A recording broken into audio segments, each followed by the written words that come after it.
Mga karagdagang air assets para sa Philippine Air Force ang bumungad sa pagsisimula ng taong ito sapagkat sa araw ng Lunes, Enero 10, 2011 ay ito-turn over na sa Philippine Air Force ang 5 refurbished UHIH utility helicopter sa Colonel Jesus Villamor Air Base Grandstand sa Pasay City. Sasaksi sa formal na seremonya ang mga kinatawan mula sa US Embassy, Secretary of National Defense Honorable Voltaire Gasmin at AFP Chief of Staff General Ricardo David. Tatanggapin ni Air Force Chief Lieutenant General Oscar Abena ang mga dokumento mula kay General David. Matapos dito ay ang presentasyon sa kasalukuyang 205th Tactical Helicopter Wing Commander na si Brigadier General Virgilio Domingo.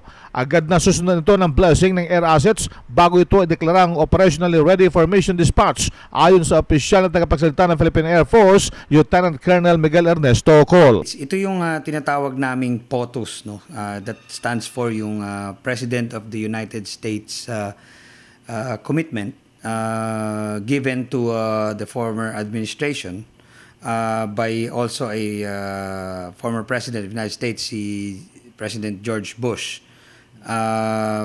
This comprises about 20 helicopters, and so far 15 had been delivered, and the last 5 we are set to receive formally, but they have already been shipped in country from facilities nila sa States, sa St. Louis, Missouri.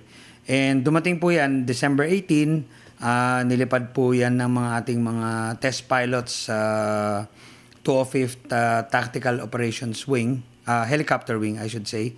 And then tinest flight nila, and they found this to be airworthy and meets our standards. So nilipad yan dito sa Villamor Air Base by no less than the Wing Commander, Brigadier General Domingo. So naglanding na rito, and by Monday, January 10, we will be receiving them from the U.S. officials headed by the Ambassador. Si Lieutenant Colonel Miguel Ernesto Col, RH 911, Bing Formento ng DZRH Nationwide.